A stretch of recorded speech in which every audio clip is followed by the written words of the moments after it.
지난 화요일은 광복절이었죠. 광복 78주년을 맞는 해였습니다. 광복절을 맞아서 서대문 형무소에 잠시 방문했었습니다.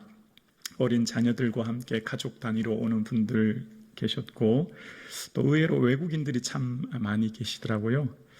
불과 100년 전만 해도 우리 이 땅 대한민국은 주권을 잃고 고통스러운 민족의 현장을 간접적으로 좀 경험할 수 있었습니다. 입구에 보니까 이렇게 자료가 있는데 그 경성 감옥에 대한 자료가 이렇게 설명이 있더라고요. 초창기 한 500명 정도였던 수감자들, 의열투쟁, 비밀결사 요원들이 이렇게 수감되었는데 3.1 독립만세 운동을 계기로 폭발적으로 늘어나서 거의 3,000명에 육박하는 독립운동가들이 수감되었다라고 하는 기록과 함께 그분들을 향한 일제 만행, 그 고문에 대한 내용이 기록되어 있더라고요. 그리고 그 지하 감옥에 내려가니까 그때 당시 쓰였던 정말 끔찍스러운 고문 도구들이 있더라고요. 그러니까 여기서 다 정말 강단에서 설명하기가 조금 어려울 정도의 그런 도구들, 또 만행들이 있는 것을 보게 되었습니다. 그러면서 이렇게 쭉 전체를 돌고 마지막 이렇게 한 방 한켠에 갔더니 방 사방이 빼곡하게 적혀있는 나라를 위해 헌신한 애국지사들의 이름이 적혀있는 것을 보았습니다. 한번 화면 보여주시겠어요? 네. 정말 사방 벽면을 빼곡히 채웠던 수많은 사람들의 애국지사들의 자랑스러운 이름을 보게 되었습니다. 네, 됐습니다. 그 중에 이병희 애국지사에 대한 영상을 잠깐 보게 되었는데요. 북경으로 가서 의열단에 가입해서 이제 독립운동가들의 문서를 이렇게 전달하는 일을 했대요. 그때 당시 독립운동가들은요, 편하게 잠 한 번 자기가 어렵답니다. 늘 두려움 가운데 정말 밤잠 한 번 편하게 자기가 어려울 정도의 극심한 두려움 가운데 살았고, 그러던 중에 이제 북경에서 이육사와 함께 독립운동을 하다가 체포되어서 북경 감옥에 수감되었는데, 그분이 영상이 그때 당시 이 경성 감옥에서 치러졌던 고문에 대해서 이야기하는데요. 정말 너무너무 끔찍해서 정말 이 강단에서 표현하기가 어려울 정도의 이야기를 하시더라고요. 그러면서 마지막에 이런 얘기를 하시는 거예요. 그분 증언 녹취록 마지막에 나라를 구하려면 자기 목숨을 내놓아야지, 자기 목숨 안 내놓고 어떻게 나라를 구해? 이렇게 마지막을 끝마치시더라고요. 나라를 구하려면 자기 목숨을 내놓아야지. 그 문구가 계속 생각나는 거예요. 여러분, 만약 우리가 한 100년 전 이 땅 대한민국에 태어났다고 생각해 볼까요? 그럼 여러분 같으면 조국을 위해 여러분 목숨 내놓을 수 있으시겠습니까? 정말 쉽지 않은 질문이죠. 쉽지 않은 또 답변입니다. 나라를 위해 자신의 목숨을 내놓았던, 아깝게 생각하지 않았던 이병희 애국지사 같은 이런 분이 있었기 때문에 오늘 이 땅 대한민국의 자랑스러운 나라에 우리가 서 있는 줄로 믿습니다. 그런 분들의 희생, 100년 전 대한민국을 위해 헌신한 애국지사들의 모습을 우리는 우리의 역사를 통해 경험합니다. 그러면서 동시에 2000년 전에, 그러니까 한 1세기 전의 대한민국이며 동시에 한 20세기 전, 2000년 전에 하나님 나라를 위해 삶을 드렸던 믿음의 선배들의 이야기가 성경에 기록되어 있지 않습니까? 하나님 나라를 위해서 자기 목숨을 바쳤던 사람, 그 수많은 믿음의 선배들 중에 한 사람이 오늘의 본문 바울이었습니다. 바울은 각성에서 내게 환난과 결박이 기다린다고 하지만 나의 달려갈 길과 주 예수께 받은 사명, 곧 하나님의 은혜의 복음을 증거하는 일을 마치려 하면은 어떻게 해요? 나의 생명조차 조금도 귀한 것으로 여기지 않겠다. 그런 고백을 합니다. 생명은 단 하나뿐이잖아요. 생명이 두 개인 사람 아무도 없잖아요. 그런데 그는 단 하나뿐인 이 생명을 주를 위해 헌신하겠다라고 고백해요. 사도행전을 묵상해 보면 이전까지 바울의 삶은요, 이 박해가 있으면 늘 피했던 삶이었어요. 유대인의 시기와 박해가 있으면 늘 도망 다니고 그 박해를 피해서 늘 다녔잖아요. 기억나시죠? 근데 오늘 본문 이 고백 이후로 더 이상 바울이 도망 다니지 않아요. 피하지 않아요. 박해를 의연하게 맞서는 모습을 보게 되어집니다. 바울은 사명을 위해 생명을 귀하게 여기지 않겠다, 이런 고백을 하게 되어져요. 여러분 아시죠? 우리의 삶에 사명이 생명을 이끌어갑니다. 사명을 붙잡으면 사명이 우리 인생을 견인하는 거예요. 오늘 사도 바울의 이 고백 이후 사도 바울의 인생 기억 살펴보면 바울이 이후에 로마로 가기 위해 로마의 병사들에게 압송되어 가지 않습니까? 근데 지중해에서 큰 풍랑을 만나지 않습니까?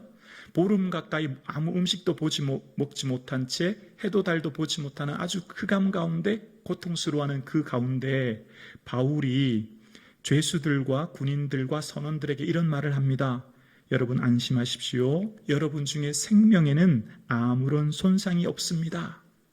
여러분 생명에는 아무 문제가 없을 것입니다. 오직 배만 손상이 있을 것입니다. 그렇게 얘기해요. 그 배에 탄 수많은 사람들에게 여러분 생명에 아무런 손상이 없고 어느 하나 목숨 잃어버리지 않겠다, 그런 말을 해요. 왜 그렇게 말했냐면 바울이 어젯밤 주의 사자가 두려워하지 말라, 내가 가이사 앞에 서야겠고 하나님이 너와 함께한 자를 다 내게 주셨다, 그 말씀하셨기 때문이래요. 그러니까 지금 그 배에 탄 사람이 한 270명 가까이 되거든요. 276명이에요. 근데 그 배에 탄 선원과 제수들이 다 누구 때문에 사냐면 바울 때문에 사는데요. 바울의 뭐 때문에 사냐면 바울이 품고 있는 복음 때문에, 사명 때문에. 바울이 가지고 있는 그 사명 때문에 바울의 사명이 바울을 이끌고 바울을 만나는 그 배에 탄 270명 가까이 되는 수많은 사람들이 살게 되는 거죠. 그러니까 사명이 생명을 견인하는 거예요. 이끄는 거예요. 그러니까 우리 삶에 우선순위가 있어요. 생명보다 사명인 거죠. 사명을 붙잡으면 생명은 하나님께서 책임져 주시는 거예요. 내가 사명을 발견하고 사명을 향해 달려가면 그 외의 것들은 하나님이 이끌어 주시는 거예요.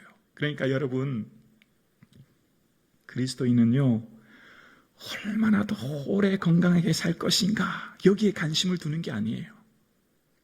얼마나 건강하게 오래 살 것인가, 이건 우리의 관심이 아니에요. 이것은 세상 사람들의 관심이고요. 우리의 관심은요, 어떻게 사명을 이룰 것인가, 여기에 우리의 관심이 있어야 되는 거예요. 어떻게 예수님을 더 기쁘시게 드릴까, 우리의 최대의 관심사가 여기 있어야 되는 거지요. 바울은요, 어떻게 더 오래 행복하게 살 것인가에 고민하지 않았어요. 만약 그랬다면 바울은요, 로마 시민권자였거든요.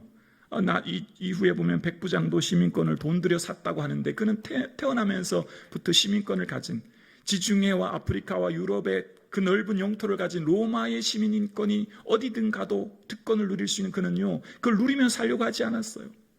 샴마이, 힐레일, 가말리엘이라고 하는 3대 지파 중에 하나인 가말리엘 문화생이었어요. 최고의 지식을 가지고 있습니다. 얼마든지 자신을 향해 누릴 수 있지만 그렇게 살지 않았어요. 바울은 자아 성취를 위해 산 것이 아니라 사명 성취를 위해 살았던 거죠. 사명을 붙들고 달려가는 인생, 그 인생을 통하여 하나님이 그 생명도, 그 인생도 전체를 견인해 주시는 것을 말씀을 통해 발견하게 되어집니다. 사도 바울은 왜 이 땅의 영광을 포기하고 사명을 붙들었을까요? 왜 생명조차 귀한 것으로 여기지 않았을까요? 사도 바울이 바보 천치일까요? 아니죠. 훨씬 더 귀한 하나님 나라의 가치를 발견하고 알았기 때문이에요. 이 인생의 최고의 가치는 이 땅에서 누리는 것보다 더 귀한 하나님 나라의 영광의 가치를 발견했기 때문이에요. 그래서 바울이 그런 고백해요. 고린도후서 4장에 보면 우리가 잠시 받는 환난에 경한 것이 지극히 크고 영광에 중한 것을 우리에게 이루려 함이라 라고 이야기합니다. 이 땅에서 잠시 환난 받지만 더 큰 영광이 우리에게 기다리고 있기에 우리는 그것을 향해 달려가고 있다라는 거예요. 더 큰 영광, 영원한 중한 영광이 뭐지요? 하나님 나라잖아요. 천국이잖아요. 여러분, 오늘 일부 예배 드리시는 사랑하는 성북초항 가족 여러분, 천국이 있음을 정말 믿으십니까? 아멘이시죠? 정말 천국이 있습니다. 하나님 나라가 있습니다. 우리 인생은 여기서 끝나는 인생이 아니에요. 죽음 이후 새로운 하나님 나라가 시작돼요. 영원한 하나님 나라가 우리를 지금 기다리고 있어요. 곧 주님 모십니다. 이 세상을 살아가는 우리의 삶 가운데 영원한 영광의 하나님 나라를 바라보고 그 구원의 감격이 충만한 이 아침 되기를 주님의 이름으로 축복합니다. 여러분, 사도 바울이 영원한 하나님 나라 영광 위에서 주의 일을 위해 억지로 꾹 참고 겨우겨우 사명을 이루었을까요? 힘든데 겨우겨우 마지못해서 그 일을 겨우겨우 이뤘을까요? 그렇다고 생각하지 않아요. 하기 싫은데 하나님 하라고 하시니까 억지로 그냥 겨우겨우 버티면서 했다고 생각하지 않아요. 왜냐하면 바울이 삶의 사역을 순간순간마다 편지로 남기지 않습니까? 그때 감옥에 갇혔을 때 빌립보 교회에게 내가 주 안에서 크게 기뻐함은 이라고 얘기해요. 감옥에 있으면서 내가 주 안에서 크게 기뻐한대요. 그러니까 바울은 이 하나님의 사명을 이룰 때 마지못해서 억지로 죽지 못해서 한 게 아니라 너무 감사하고 너무 기뻐서. 왜 그럴까요? 마치 밭에 감추인 보화를 발견한 사람처럼, 기뻐하고 돌아가서 자기 소유를 다 팔아서 그 밭을 사는 사람처럼, 밭에 있는 보화를 발견한 사람이 어떻게 돌아갔냐면 기뻐하면서 돌아가요. 기뻐하면서. 여러분, 오늘 일부 예배 드리신 여러분, 하나님 나라를 인하여 기쁨이 회복될 수 있기를 주의 이름으로 축원합니다. 하나님 나라의 영원한 영광이 우리를 기다리고 있어요. 여러분, 하나님 나라는요, 이미 이곳에서 예수님을 모시고 사는 우리와 함께 시작되는 거예요. 초막이나 궁궐이나 내 주 예수 모신 곳이 그 어디나 하나님 나라를 이 땅에서 우리의 삶 가운데 이루고 있는 거예요. 그래서 그 고난을 기쁘게 이겨내는 거죠. 여러분, 오늘 사명 이야기하니까 혹시 일부 예배 드리시는 여러분 마음이 좀 무겁지는 않으세요? 나는 바울처럼 믿음이 좋지도 않고 바울처럼 나는 목숨을 주를 위해 바칠 정도의 믿음은 안 되는데, 좀 사명 얘기하니까 짐처럼 느껴지고 부담처럼 느껴지진 않으세요? 직장 생활도 힘들고 인생살이가 힘든데 자꾸 주일 아침부터 강단을, 사명을 얘기하니까 좀 마음이 무겁지는 않으세요? 그런데요, 사명은요 결코 어려운 게 아니에요. 쉬운 거예요. 사명은 뭐냐면요, 질문받는 인생으로 사는 거예요. 질문받는 인생. 그러니까 사명은 소유나 지위나 업적을 인정받으며 사는 삶이 아니라 질문받는 존재로서의 사는 삶이에요. 자, 예를 들어 볼게요. 바울이 이전에 빌립보 감옥에서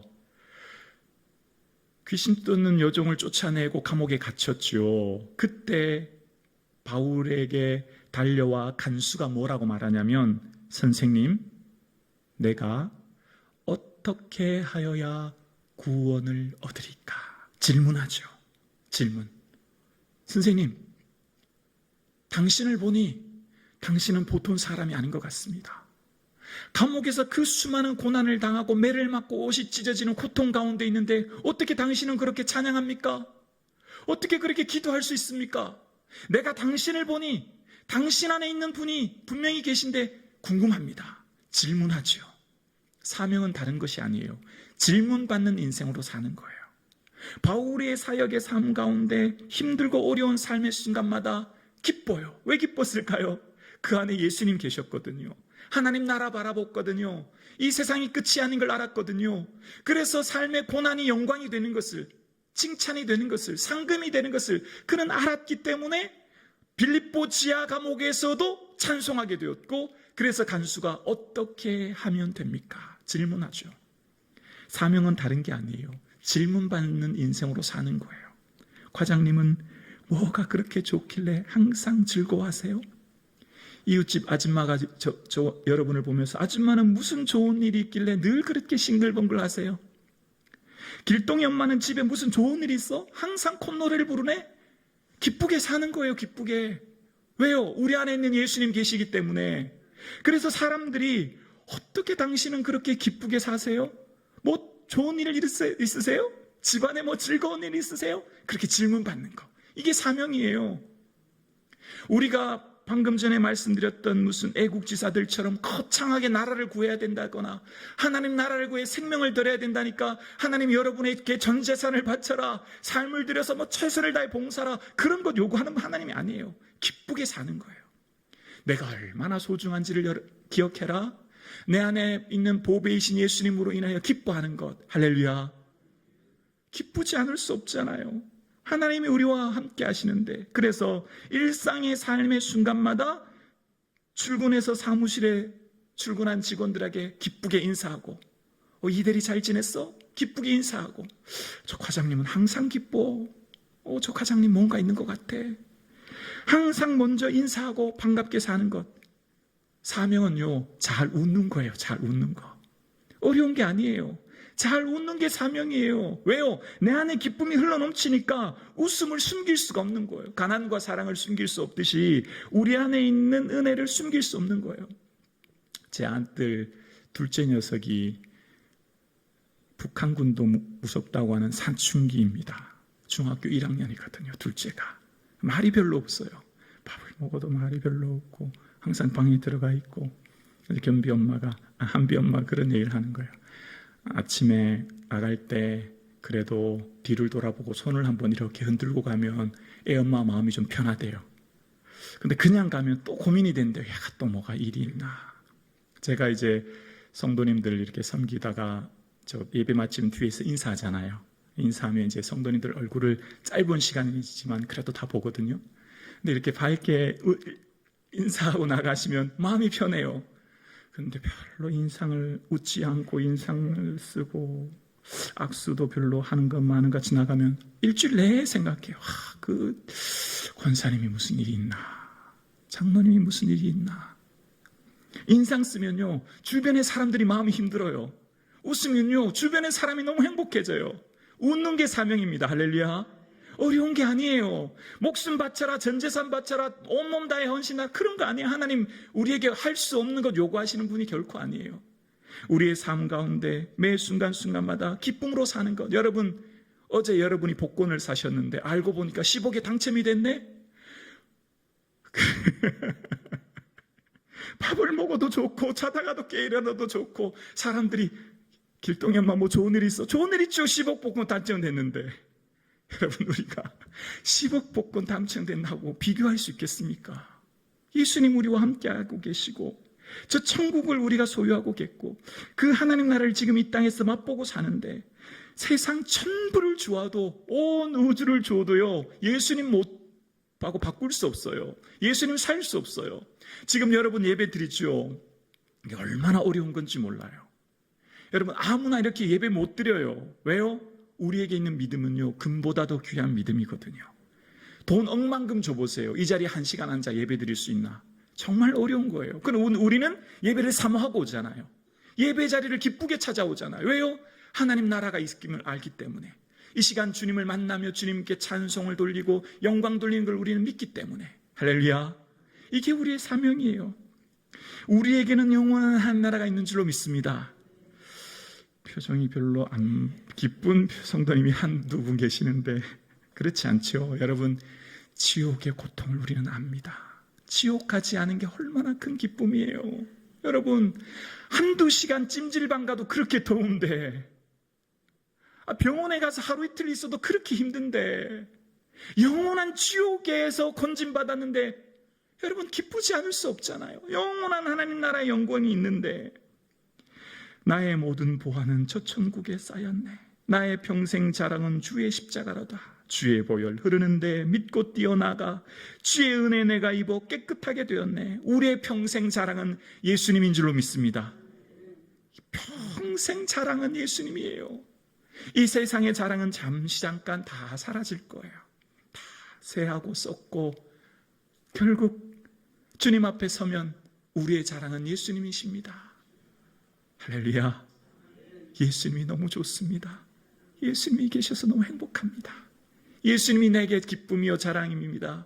예수님으로 말미암아 저는 너무너무 행복합니다. 할렐루야. 이게 사명이에요. 이게 사명. 예수님을 귀히 여기는 게 사명이에요. 그러면 다 풀리게 되어 있어요. 그러면 내가 어떻게 살을까? 어떻게 하면 예수님 좀 기쁘게 해드리지? 잘 웃고 할렐루야. 기쁘게 지내고 작은 것 하나도 감사하고 주어진 삶의 자리에 충실히 살아가고, 그러면 삶의 자리가 하나님 나라로 바뀌게 되지요. 사람들이 우리를 보면 질문하게 되지요. 질문받는 인생이 사명인 것입니다. 모든 사람들의 인생은 이야기입니다. 인생은 나를 규정하는 것이 소유, 업적, 지위를 넘어 이야기입니다. 그 사람이 얼마나 많은 것을 가졌는가, 그 사람이 얼마나 많은 일을 이루었는가, 그 사람이 얼마나 높은 위치에 올랐는가라고 하는 것을 넘어서 그 사람의 인생은 무슨 이야기로 쓰여지고 있는가로 정의할 수 있어요. 10년이 지나고 100년이 지나고 200년이 지나 세월이 수많은 세월이 지나면 우리의 인생은 한 가지의 이야기로만 남습니다. 스데반, 베드로, 바울 모두 자신들의 독특한 이야기가 있습니다. 베드로는 바울을 대신할 수 없고 바울은 베드로를 대신할 수 없는 그들만의 독특한 이야기로 채워져 있는 것이 성경입니다. 그리스도의 인생은 이야기는 무엇일까요? 하나님이 나의 삶을 통해 쓰고 계신 이야기예요. 내가 내 인생을 쓰는 게 아니라 주어가 하나님이죠. 하나님이 나의 인생을 통해 만들어 가시는 이야기, 하나님의 이야기예요. 하나님은 각자의 인생을 엮어 의미 있는 이야기로 오늘도 엮어 가십니다. 각각의 인생은 창의적인 이야기들이 숨겨져 있어요. 그 사람만이 그 독특한 문체와 색채와 느낌으로 쓰여가는 겁니다. 어느 누구도 대신할 수 없어요. 하나님이 만들어 가시는 이야기는 획일적인 공식이나 틀이 없습니다. 한 사람의 이야기가 다른 사람의 이야기보다 더 낫다거나 더 못하다거나 하지 않습니다. 어떤 사람의 이야기와 결코 비교되지 않습니다. 다른 사람의 이야기보다 높거나 낮지도 않습니다. 그 사람만의 독특한 이야기로 우리는 지금도 쓰여지고 있는 거예요. 그래서 사도행전에는 수많은 성령의 인도함을 받은 믿음의 사람들의 이야기로 가득합니다. 베드로와 바울 같은 믿음의 선배들의 이야기가 오늘 성경에 기록되어져 있습니다. 이제 하나님께서는 사도행전 29장을 우리의 이야기로 채워가기 원하십니다. 오늘 우리는 국가를 위해 목숨을 바쳤던 애국 지사의 이야기들처럼 오랫도록 자랑스럽게 남아있는 애국 지사들처럼 예수 그리스도와 그의 나라를 위해 바친 믿음의 선배들 바울처럼 크고 위대한 일들은 할 수 없다 할지라도 하나님께서는 나만의 독특한 이야기를 지금도 써내려 가시는 거예요. 그래서 우리들의 이야기는 언제나 질문받는 인생으로 살아갈 때 늘 기쁘고 즐겁게 매 순간마다 예수님과 동행하며 살아갈 때 그 사람만의 독특한 이야기로 채워져 가는 것이죠. 사랑하는 성도님, 왜 일하세요? 여러분, 무엇을 위해 살아가세요? 조국 대한민국을 위해 생을 바쳤던 애국지사들의 삶을 우리는 기억합니다. 반면 또한 영원한 하나님 나라를 위해 생을 바쳤던 사도 바울의 삶을 우리는 기억합니다. 동시에 오늘 우리는 이처럼 우리만의 이야기로 영원히 지어지지 않은 하나님 앞에 드릴 이야기를 오늘 각자 쓰여 내려가고 있는 것입니다. 그 이야기 속에 수많은 사람들이 당신은 어떻게 그렇게 기쁘게 살아가십니까? 라고 하는 질문받는 인생의 이야기가 가득한 저와 여러분 되실 수 있기를 주님의 이름으로 축원합니다.